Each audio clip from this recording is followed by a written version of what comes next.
How's it going, everyone? I'm Jason, and this is No Perspective Sports, the place where I offer no insight. I hardly ever get any of the facts right, but as I say things, I have confidence, and so you believe me. That's a lot of sports talk shows nowadays, so I figured I'd hop onto the train. This is No Perspective Sports, like I said. It's a new thing I'm starting, and I'm going to be talking about sports because they interest me, and I enjoy talking. And I hope you enjoy listening to me talk, because that's what I'm going to be doing for a little while. So let's get a few things straight. I am from Houston, so I'm a Texans fan and an Astros fan. I have two little hats set up. That's the extent of my sports memorabilia. I'm really bad at being a sports fan, so I have very few sports hats, shirts, and stuff like that. It just doesn't interest me to get stuff like that.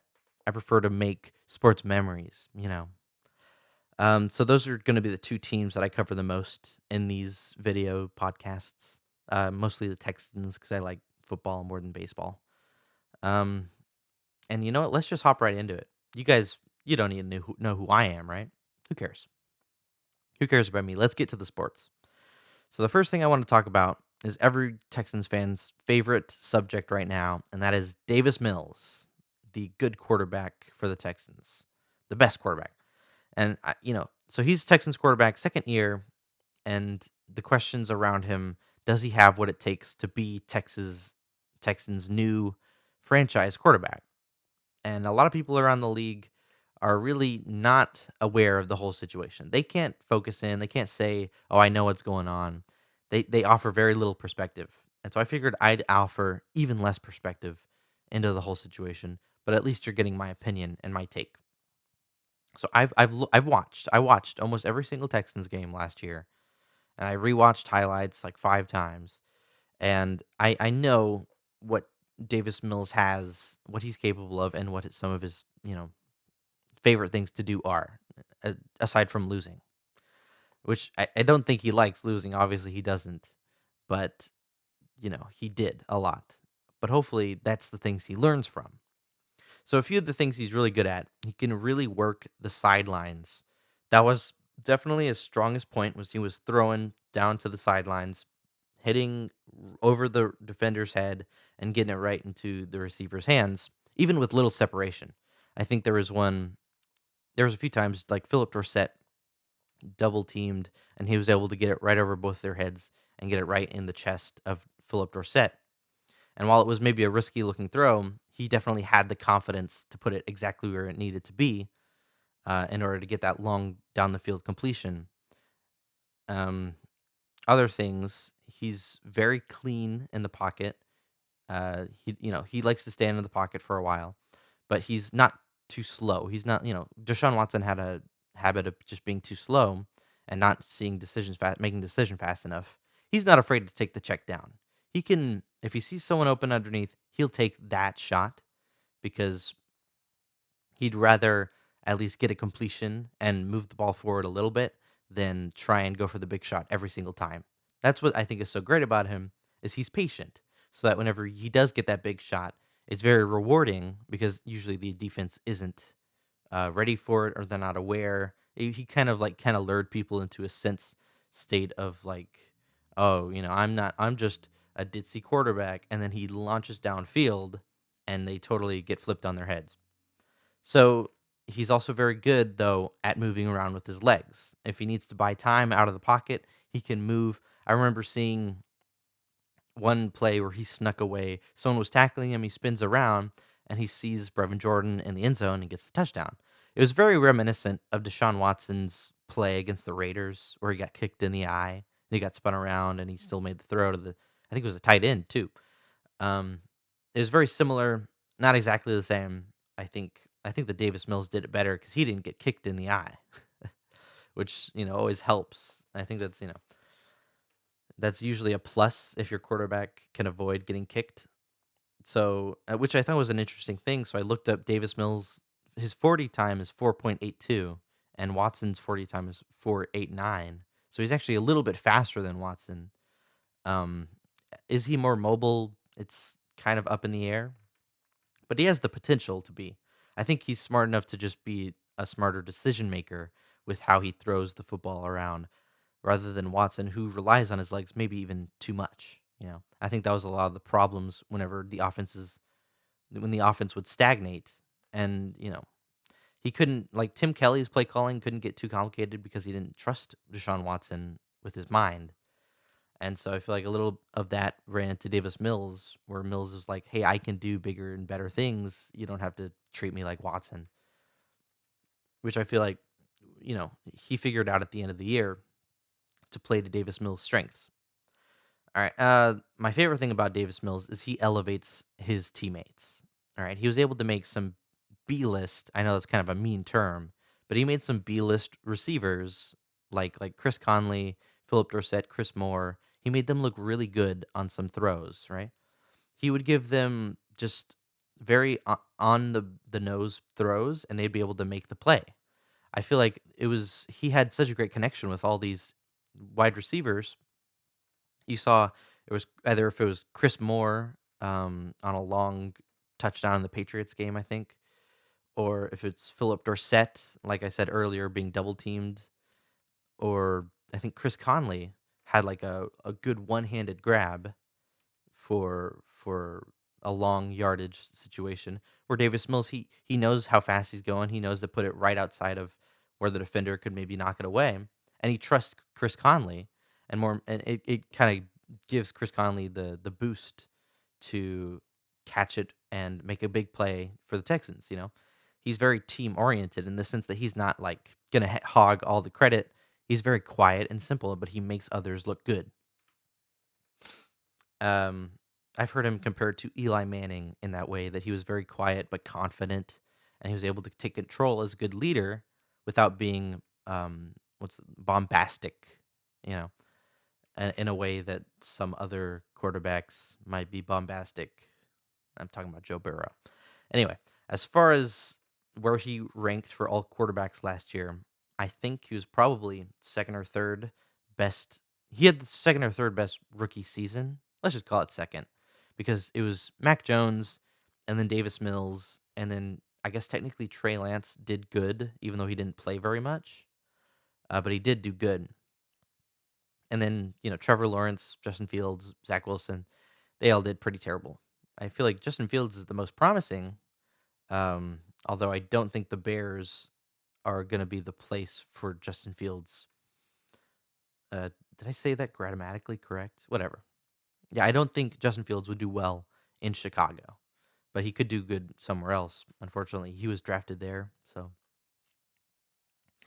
but yeah, I do feel like Davis Mills was better than most of the rookies, even especially the rookies that were taken way above him. It's one thing because I think Mac Jones was the fifth of the five first round quarterbacks that really started, and he was probably the best out of all five of those. Davis Mills was probably better than the other four that were taken ahead of Mac Jones too, and he may have been able to catch up statistically to Mac Jones if he played the whole season. Probably not, because I think resting him was the smart decision in order to give him more confidence, give him more time to kind of grow and to learn, which is actually something I was thinking about. Like, if Tyrod Taylor, let's say he didn't get injured, or let's say he did get injured and he never came back, and Davis Mills just played through the whole season, would we have seen that same progression that he had? Because if you watch a highlight reel of Davis Mills, you'll see from the beginning of the season till the end of the season, it's like you're watching in real time. He's just getting better with every single throw. It's really incredible. And I wonder if that progression would have still happened if he had to start the whole season. Because there must have been a confidence change or something, some change where he went from, like, because he lost like the first 7 or 8 games. He didn't win in that first stretch of games that he started. And that might have been because his expectations were, well, we were hoping for Tyrod Taylor to lead us to wins, but we're not going to be able to win with this third round pick. And so he had no expectations.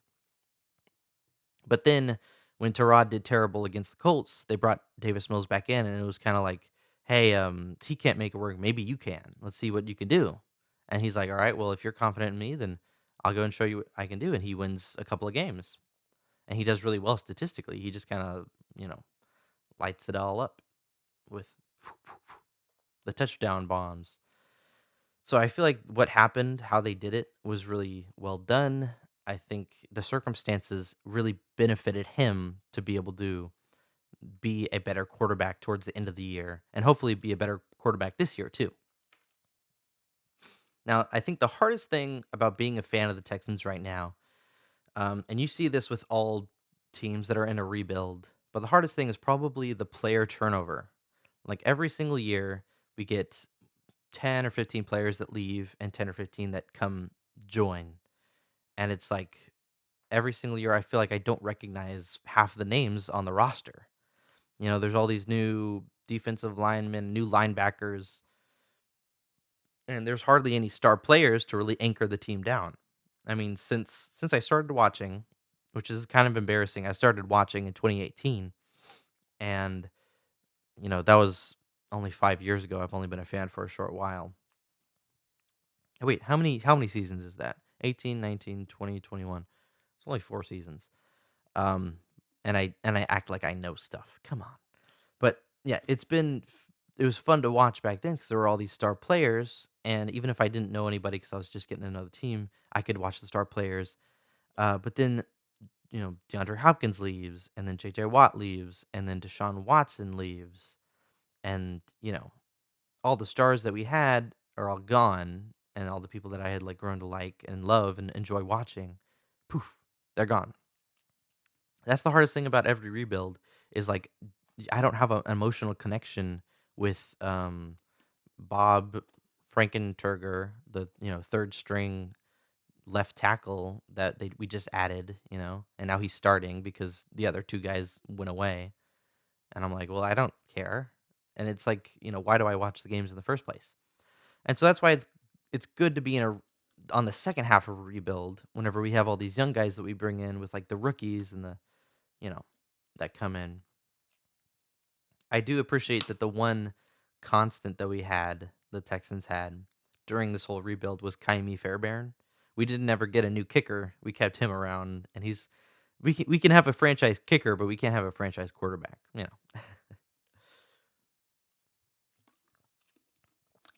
All right. So speaking of this year's rookies, we drafted how many is this? One, two, three, four, 10. No, 9 rookies this year in the 2022 draft.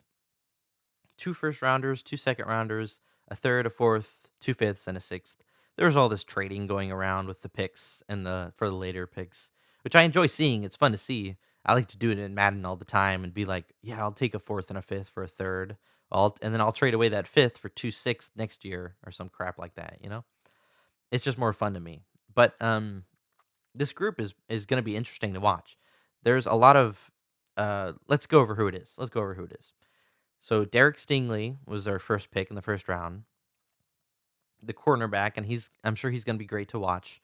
And he was injured in college, but he was really impressive coming out of high school and in his freshman year of college. We're hoping that while we want him to play as much as possible this first year, I don't think our expectations need to be that high of him. Like we don't think he's going to be an all-around best cornerback in the league in the first year, but in the next couple of years, he should be able to develop to that pro level and use those physical talents that he has from way back in high school and college and really prove himself. Which I know a lot of people gave us flack for picking him over Ahmad Sauce Gardner, but personally, the way their locker room is built, I don't think they want somebody who goes by the nickname Sauce in their locker room. It might just be me, but I think that was maybe the biggest issue is because Texans they're trying to go for like people that are all very team special. It doesn't matter about your physical talent or anything. If you can play for the team, then you're going to be good. And I think they definitely saw that Stingley was a lot more acclimated to that sort of culture than Sauce Gardner would be, and so it's probably better this way. Our next pick was Kenyon Green in the first round. He's a guard. And that's just helping out Davis Mills, really trying to bolster the offensive line. I do think a lot of people thought it was taken a lot pretty early, which I think is fair. Guard in the first round. He's kind of like a second round guard, if anything. But hey, they had to get the message in right away that they want to support and protect Mills. and they want to start from the ground up. They say games are fought and won in the trenches. I guess that's what they say wars are, but games are too. Football games are fought in the football trenches. And then second round, we got Jalen Petrie and John Mechie. Jalen Petrie should be a strong safety for us. I don't think that they're going to put him as a cornerback, or like a defensive back. He'll probably be the strong safety, which he's probably one of the more exciting picks. People were upset that we traded back with the Ravens, or we traded back to get Kenyon Green instead of getting Kyle Hamilton, who was right there for us to pick. He was originally going to be our third overall pick before it became Stingley, and so we were really hoping to get him. But I feel like Jalen Petrie is a perfect substitute for not getting Kyle Hamilton, and he's going to really work well. He looks great. Now, John Mechie, unfortunately, he was diagnosed with leukemia, as they released earlier, I think a couple weeks ago, and that's really upsetting. I hope that he recovers a full recovery and is totally healthy. I don't think he should rush. Obviously, no fan should encourage him to rush back onto the field. He needs to take that time with his family and to get healthier. That's none of our business. We're talking about football. We should exploit and be like, okay, well, John Mechie's not playing. Gosh, what he's you know. Let's be respectful. Anyway, Christian Harris, a linebacker in the third round. Then Damian Pierce in the fourth round, running back, who I do like Damian Pierce. I was thinking he was like the third best running back this draft, which behind like Kenneth Walker and Bryce Hall. Oh, yeah, let's go with that. And I thought he was the third best. And so I'm glad that we got him in the fourth round, which I know running backs aren't taken. They shouldn't be taken very high, but I think that he should at least be able to help us. He might even lead in yards this year, if Marlon Mack doesn't do too good, because Marlon Mack's good, but running backs get old, and they can quickly be switched around, which is kind of a sad truth in the NFL. Running backs aren't valued very much. But hopefully Damian Pierce becomes a good stepping stone, like a good foundation for the rebuild. And he should be fun to watch too. Thomas Booker, I'm not really sure who he is. Ting Kitoriano, some Greek dude. These are all the late round picks. And then Austin Deculus. I don't expect much from these guys, but they might stay around. I don't know how they're doing in training camp. Let's see if they even make it past roster cuts. But yeah. That is our rookie class. And I'm kind of excited to see the rookies. So, last thing I want to talk about is fantasy football. I really do enjoy fantasy football, and I really think that you should too, because it's great. Fantasy football is fun. Um, I'm not gonna tell you to go and draft Davis Mills. That's not a safe thing to do. I mean, we don't know what he's gonna do this year. You can be optimistic as a Texans fan, but you shouldn't be like confident. I'm confident that he will at least grow, but I'm not sure that he's going to be MVP level. He's not going to be like Matt Ryan level. Or yeah, was it 2015 when Matt Ryan won the MVP? Or am I thinking was it 2017? I don't know. He's not going to be that good in his second year, you know.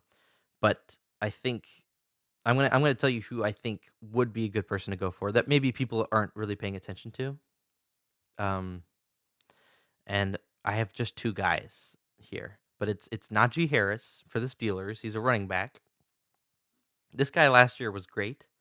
He would just, he was able to run. He's able to catch. He got at least. I haven't actually looked at all of his stats. I don't have them memorized. I didn't write them down. 1,500 at least yards combined for receiving and rushing, and he was a rookie last year. And I think he should be able to replicate that and maybe even do better.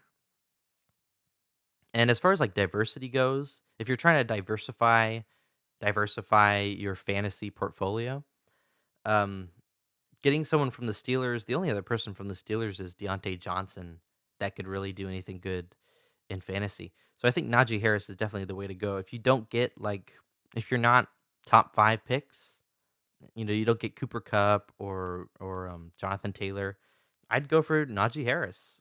You know, obviously, if you wait too long, if you're the first overall pick, just pick Cooper Cup. You're you'll be fine. But if you're in the mid round, late round, go with Najee. I think you're gonna have a great guy. Um, I was thirsty. I was like, I paused for a second. I'm like, should I read or should I drink water? I drink water. My other guy is Kirk Cousins, which I know he's super disrespected around the league. Nobody really likes him. Nobody has that respect for him except for Vikings fans. Even some Vikings fans just don't they don't enjoy watching him. They want to get rid of him, which makes no sense because he's the way I see him, he's a miniature Aaron Rodgers, and he's just a little bit too obnoxious. That might be it. It might be the you like that sort of thing about him that people don't like. But as far as on the field production goes, he's definitely a guy you want to take a look at. He gets at least he gets a lot of touchdowns. Last year he got 30 something touchdowns and fewer than 10 interceptions. He was had a almost as good a touchdown interception ratio as Aaron Rodgers, and that was on a losing team, you know. I want to see how he does this year. He's got a new offensive coach. He still has Justin Jefferson, Adam Thielen, and Randolph. Wait, he has a tight end, something like that. And who should, he's got offensive pieces. Dalvin Cook's there. They should, I think the Vikings are setting themselves up already to have a very explosive offense. I'm not sure how they're going to do team wise, if they're going to be able to push to the playoffs. But if they do, Kirk Cousins should be like the most solid, consistent bet that you can go for. If you're like a late round pick and you don't know, should I go for Matt Ryan or Kirk Cousins? Lamar Jackson and Josh Allen are off the board. I would if you want to like pick a bunch of running backs early and then get a wide receiver early and then you're like one of the last people to get a quarterback, don't sweat it because they might overlook Kirk Cousins and you could probably get him and sneak away with him and he could have a very prolific year. Just because people in their heads will be like, "Oh, Kirk Cousins, I don't like that guy, so he won't do good in fantasy." You got to overcome those thoughts and emotions and be like, "I know this guy is pretty good. He's going to get a lot of touchdowns and a lot of yards and not very many interceptions, and I can count on him for like 20 something points a game. He's not going to be explosive, but I can count on him to never put me behind and, make me lose." He has 30 something straight games with a touchdown in each one of the games, which is a crazy record. Like second place is like, or the second place for that is like 10 games shorter. And then after that, it's like 8 games streak. So he's got like 30 something game streak of having a touchdown in each game. And so that's what you're looking forward to when you get uh, Kirk Cousins. And hopefully you could just ignore all the obnoxion that goes on with having him and with having to deal with the opponents that are going to maybe ridicule you and make fun of you for getting this guy. All right. That's it. Those are the only two fantasy football guys that I really have an opinion on that I think that you should think about. And the only reason I'm giving this to you is because you need the secret information from some guy like me. If you're listening to the video podcast thing, I don't know what it is. I'm giving you a little help, a little bit of my knowledge to help you get through these fantasy football times. I know that my voice is probably not as strong as people that study this stuff for a living, but I think I have a different clarity. I have a different perspective. I have no perspective at all on what is actually going on, but I have the fans' perspective. As a fan, these are the sort of things you want to watch out for, and I think like a fan, so I'm able to connect to other fans. I think that's my perspective. But I'm going to go with no perspective sports because I really don't have one. I'm a new sports fan. I'm not very good at analyzing film I never played football as a kid. I just enjoy watching the sport. So I'm going to tell you these things as a fan and not as an expert. Hopefully you can respect that. Anyway, that's all I have for today. Hopefully, I do this more often. You can watch. I'm gonna have a couple more episodes in the next couple weeks. As I might do an episode tomorrow recapping the first preseason Hall of Fame game that's tonight. If you're watching this after tonight, which is Thursday, August something, August 4th. If you're watching this after then, I might have already watched it, watched the preseason game. It might be so boring I might not talk about it at all. But I hope that you enjoyed. I hope you will watch again. I sometimes stream on Twitch, Jaspum. I'll probably stream some Madden on there sometime soon. And yeah, if you enjoy sports and football and you like listening to me talk, go ahead and stick around. I'll keep doing it. All right. This is No Perspective Sports. Have a nice day.